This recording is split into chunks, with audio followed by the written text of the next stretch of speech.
Gigil ako sa init. Akainit, hindi ko kinakaya. I'm sorry, I'm a real man, full of masculinity. Nothing makes me giggle. Just kidding. Probably newborn puppies and newborn cats, like newborn animals, are just so cute. You wanna, but you know. Saan ako nanggigigil? Well, bilang nasa set kami and lagi akong gutom, nanggigigil ako sa pagkain. Ang dami kong gustong kainin.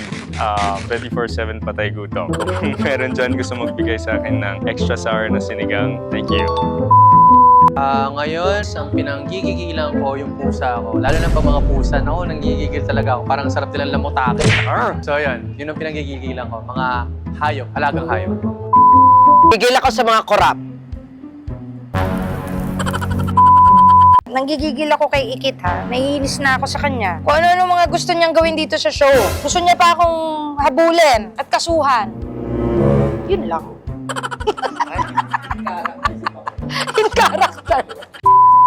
Alam mo, gigil ako sa walang pasensya. Yung mainitin mo. Char, may side comment.